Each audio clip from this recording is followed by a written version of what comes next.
ਗਲੀ 'ਚ ਐਂਡ ਤੇ ਇੱਕ ਘਰ ਹੁੰਦਾ ਸੀ, ਨਾਂ ਨਹੀਂ ਮੈਂ ਦੱਸਾਂਗਾ, ਉਹਦੇ ਨਾਲ ਗੜਬੜ ਹੋ ਜਾਂਦੀ ਹੈ। ਉਹ ਸਮਝ ਲਓ ਚਾਚੇ ਨੂੰ ਮੈਂ ਦੇਖਿਆ ਆਪਣੀ ਮਾਂ ਨੂੰ ਮਾਰਦਿਆਂ ਹੋਇਆ, ਔਰ ਘਰ ਬਚਾਉਣਾ सिर्फ औरत की जिम्मेदारी है। मर्द तो नवाब का बच्चा है, बिल्कुल मर्द तो नवाब का ये बच्चा तो है, हमारी सोसाइटी का एक समझे ना क्रुशियल थिंग है।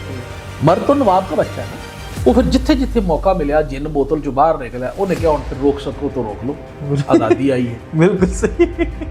तो हमने ना मर्दों ने कहीं बैलेंस रहने दिया, तो जहां उनको आज़ादी का मौका मिला फिर उन्होंने भी बैलेंस को नहीं रहना। दूसरा आपने बात की कि ये जो सोशल मीडिया पे हमारे कमेंट्स होते हैं जी, तो मेरा भाई बात ये है कि किसी दौर में मैनू याद है साडे पिंड च ना एक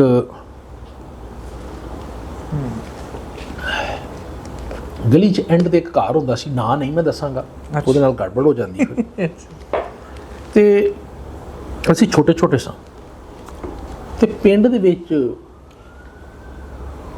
ਜਿਹੜੀ ਵੀ ਕੋਈ ਖਾਤੂਨ ਵੱਡੀ ਹੁੰਦੀ ਹੈ ਜਾਂ ਫੁੱਫੋ ਹੁੰਦੀ ਹੈ ਜਾਂ ਚਾਚੀ ਹੁੰਦੀ ਹੈ ਜਾਂ ਤਾਈ ਹੁੰਦੀ ਹੈ, बिल्कुल ऐसा ਠੀਕ ਹੈ। गांव में अभी भी ਤੇ यही है। ਇਸੇ ਤਰ੍ਹਾਂ ਜਿਹੜਾ ਮੇਲ ਹੁੰਦਾ ਜਾਂ ਚਾਚਾ ਹੁੰਦਾ ਜਾਂ ਤਾਇਆ ਹੁੰਦਾ ਜਾਂ ਬਾਬਾ ਹੁੰਦਾ, ਬਿਲਕੁਲ। ਹੋਰ ਤੇ ਗੱਲ ਹੀ ਕੋਈ ਨਹੀਂ। ਤੂੰ ਵੀ ਸਮਝ ਲਓ ਸਾਡੇ ਚਾਚੇ ਤਾਈ ਸਨ ਤੇ ਉਹ ਸਮਝ ਲਓ ਚਾਚੇ ਨੂੰ ਮੈਂ ਦੇਖਿਆ ਆਪਣੀ ਮਾਂ ਨੂੰ ਮਾਰਦਿਆਂ ਹੋਇਆ, अच्छा, ਬਕਾਇਦਾ physically. That was very disturbing scene. उस ਵੇਲੇ मतलब ਅਸੀਂ ਚੌਥੀ ਤੀਸਰੀ ਚੌਥੀ ਚ ਪੜ੍ਹਦੇ ਹਾਂ। then gradually I realized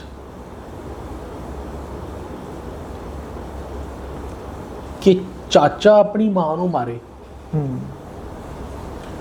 ਜਾਂ ਪਿਓ ਤੁਹਾਡੀ ਮਾਂ ਨੂੰ ਮਾਰੇ, इट्स कॉमन। बिल्कुल ऐसा यानी जो वायलेंस अगेंस्ट वुमेन है जी, इट्स कॉमन। बिल्कुल ठीक। हाँ, वो रिपोर्ट नहीं होता क्योंकि घर बचाना होता है, 99% नहीं होता। घर बचाना होता है, बिल्कुल ऐसे। और घर बचाना सिर्फ औरत की जिम्मेदारी है। मर्द तो नवाब का बच्चा है, बिल्कुल मर्द तो नवाब का ये तो बच्चा है हमारी सोसाइटी का एक समझे ना क्रुशियल थिंग है कि मर्द तो नवाब का बच्चा है ना। बिल्कुल वो गालां भी कढ़ेगा, वो बदतमीजी भी करेगा, और वो हमेशा right। और घर आके बदमाशी भी करेगा। कपड़े क्यों नहीं इस्त्री होए, चाह मजेदार नहीं बनी, रोटी चंगी नहीं बनी, सालन च नमक मिर्च ज़्यादा है, फू फू करता फिरेगा। तो उन्होंने पूछो चोरी साहब जनाब की औकात की है, जनाब की तनख्वाह कितनी है, की कमा के ले आए हो, तो इलाज 176 हो चोरी साहब का नाल। जी, चोरी साहब वेले बिल्कुल। सिर्फ चोरी साहब बदमाश क्योंकि चोरी साहब मर्द पैदा हो गए, हाँ, ठीक है ना। तो इसलिए चोरी साहब जो मर्जी जुत्ती लाणगे अगले ਨੂੰ मारना शुरू कर देंगे। तो अगली क्योंकि वापस नहीं जाएगी क्योंकि उन्हें घर बचाना है अपना, ठीक है। तो जिस दिन औरतां ने वापस जाना शुरू कर दिता तो पुੱਤਰ बर्तन धोने पे ना खुद 2 दिन, ਤੇ ਲੱਗ ਪਤਾ ਤੇ ਚੱਲੇਗਾ, ਬੱਚਿਆਂ ਦੇ ਪੈਂਪਰ ਜਾਂ ਪੋਤੜੇ ਧੋਣੇ ਪਏ 2 ਦਿਨ ਖੁਦ, ਲੱਗ ਤੇ ਜਾਏਗਾ। ਲੱਗ ਜਾਏਗੀ ਸਮਝ, ਮੂੰਹ ਲੱਗ ਜਾਏਗਾ ਦੂਜੇ ਪਾਸੇ।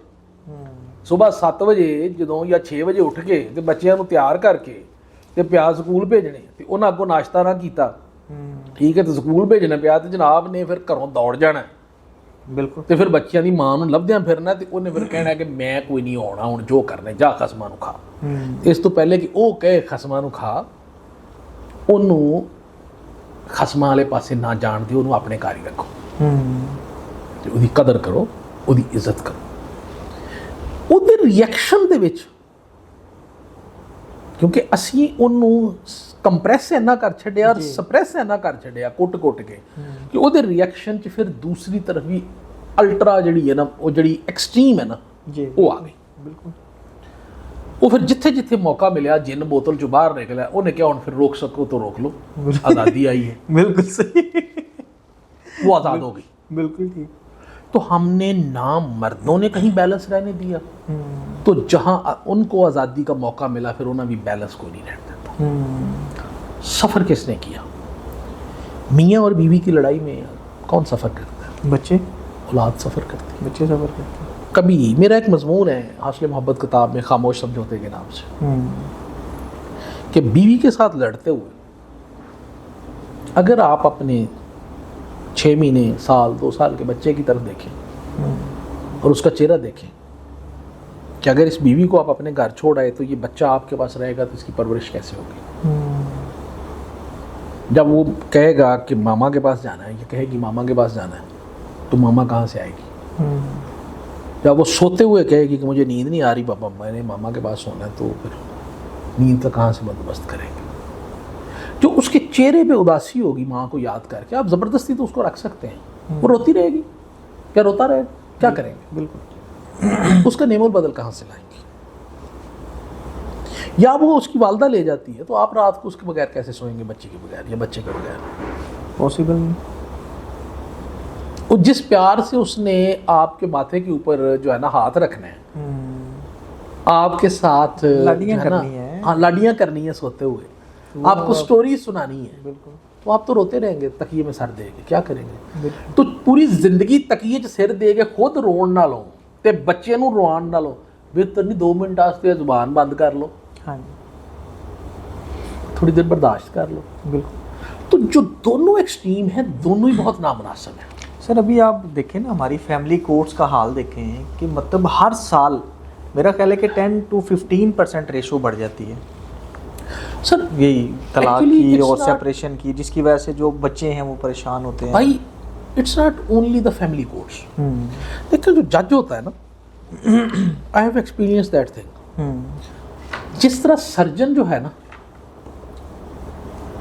सर्जन के अंदर अगर रहम का जज्बा होगा ना, तो सर्जरी नहीं कर सकेगा, बिल्कुल वो कट ही नहीं लगा सकता। नहीं कर सकते। तो जज अगर रहम दिल होएगा तो फैसला फैसला कैसे कैसे करेगा? बिल्कुल सही। ਹੁਣ दो अगर बंदे जाते ने उठे, दो पार्टीज, तो उन्हें फैसला तो करना है ना। हाँ, जज ने। एक के हक में तो मैक्सिमम करना ही ये करेगा कि तरला पाएगा कि इंसान बनो, बन जाओ। इंसान Time ਦੇ ਬੱਚੇ देगा, ਬਣੋ, ਉਹਨਾਂ ਨੂੰ ਟਾਈਮ ਦੇਗਾ, ਉਹਨਾਂ ਨੂੰ ਗਾਈਡ ਕਰੇਗਾ, but at the end of the day एक दिन, 2 दिन, 4 दिन, 6 महीने जब वो काम करता रहेगा वही वाला, तो उसके लिए वो रूटीन बन जाएगी। बिल्कुल।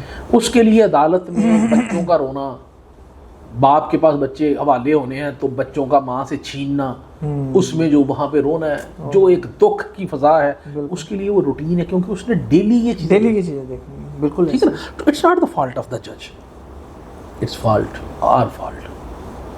जो एक्सेस करते हैं उनका फॉल्ट है, not only mail, not only female, both, जो भी एक्सेस करते हैं।